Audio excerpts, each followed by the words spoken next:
Biljne uši su štetnici koji se javljaju svake godine i uzrokuju štete na mladim dijelovima biljaka, a prenose i razne viruse. U našim vrtovima i voćnjacima susrećemo se sa brojnim vrstama lisnih ušiju.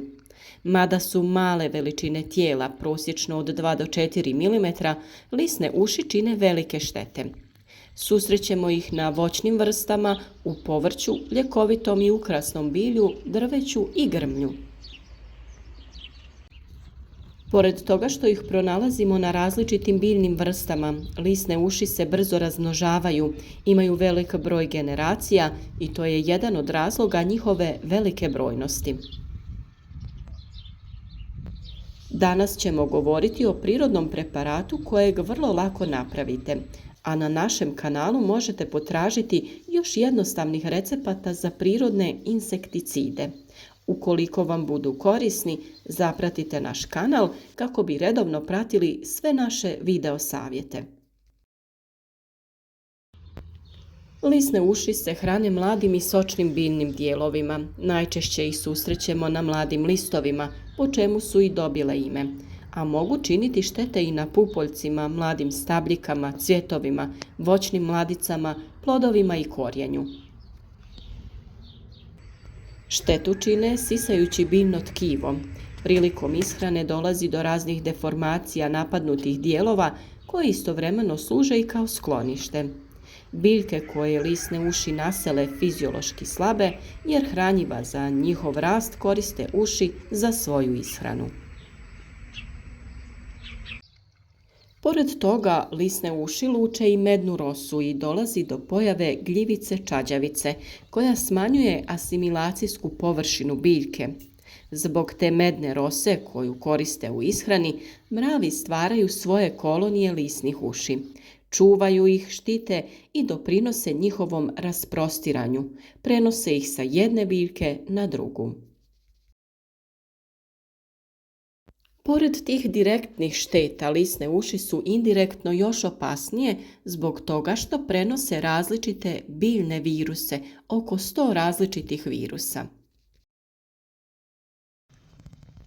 Lisne uši posjeduju veliki potencijal razmnožavanja i za kratko vrijeme stvore velike kolonije na napadnutim biljkama.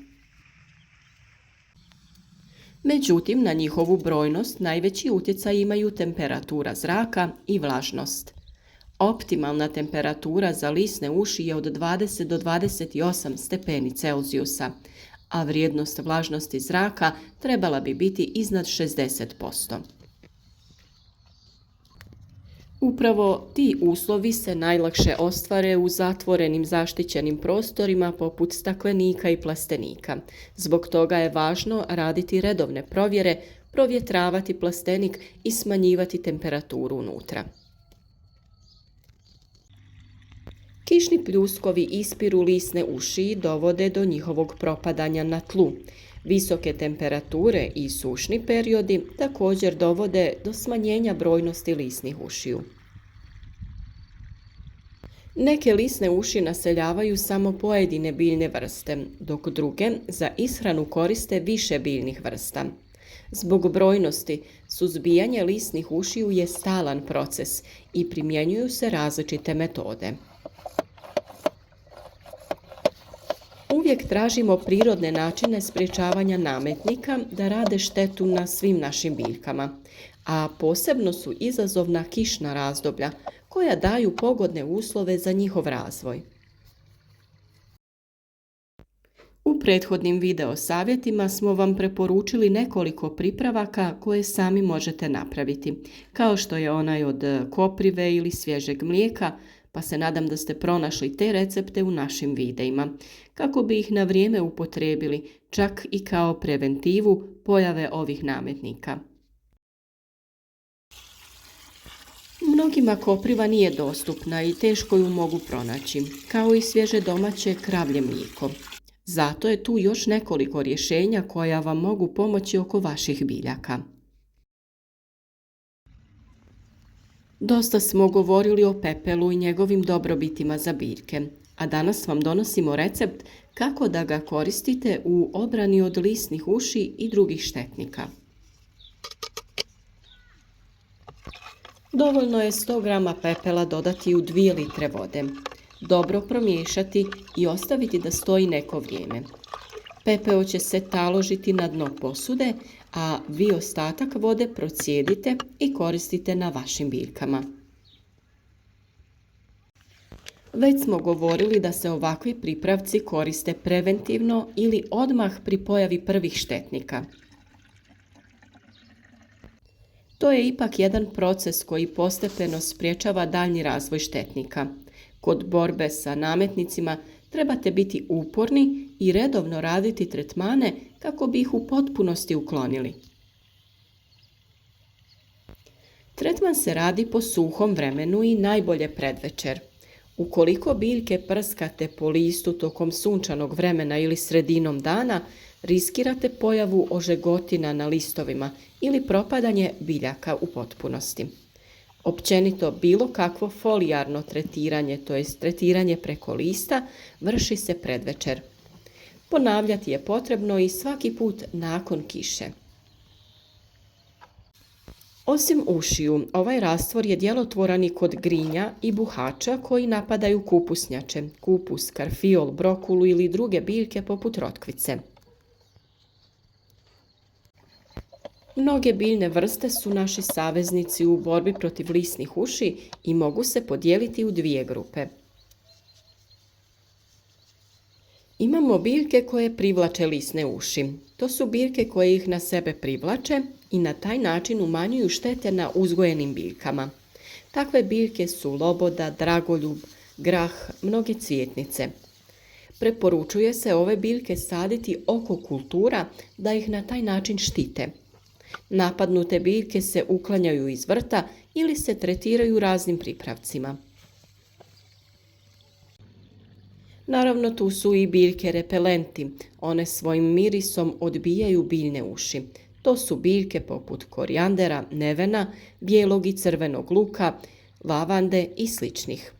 Takve biljke se sade po rubovima gredica, uz zasade biljaka ili između redova. Brojni kukci su prirodni neprijatelji lisnih uši i koriste ih za svoju ishranu. Da bismo privukli ove insekte u svoje vrtove i voćnjake, potrebno je izgraditi hotele za korisne kukce i na taj način stvoriti povoljne uslove za njih. Veliki je broj predatora koji smanjuju populaciju lisnih uši: bubamare, osolike muhe, grabljive stjenice, mrežokrilci. Pored predatora korisne su i parazitske osice. Također i mnoge male ptice hrane se lisnim ušima, stjenice, vrapci, grmuše i slične. Da bi privukli ptice u svoj vrt, postavljaju se kućice, pojilice i hranilice u voćnjaku ili bašti. Hranilice za ptice se postavljaju tokom zime da bi se osigurao stalni izvor hrane za ptice, te bi se one tu duže zadržale. Proljećem, to jest ovo razdoblje kada iznosimo naše presadnice i sadimo na stalno mjesto u vrtu, vrijeme je kada su vremenski uslovi promjenjivi. Nerijetko se smjenjuju kišna razdoblja sa sunčanim, te se na taj način stvaraju idealni uslovi za pojavu lisnih uši, pa i različitih oboljenja. Važno je biti prisutan u vrtu, provjeravati stanje naših biljaka i reagovati na vrijeme. Svakako, ukoliko koristite prirodne preparate, krenite sa njihovom upotrebom preventivno. Većina recepata koje smo vam spomenuli na našem kanalu, osim uloge zaštite biljaka od bolesti i štetnika, idealno je hranjivo za vaše biljke, pa u tom slučaju nikako ne možete pogriješiti. Biljke vam u svakom slučaju svojim izgledom uvijek govore ukoliko im nešto nedostaje, pa potražite i te video savjete na našem kanalu kako bi na vrijeme prepoznali pojedine simptome. Družite se sa nama svaki dan i onda ne brinite, jer sve preporuke i rješenja možete pronaći kod nas. Podržite naš rad sa lajkom, podijelite video koji vam je zanimljiv sa vašim prijateljima na društvenim mrežama, a slobodno nam se javite u komentarima za bilo kakva pitanja ili nedoumice.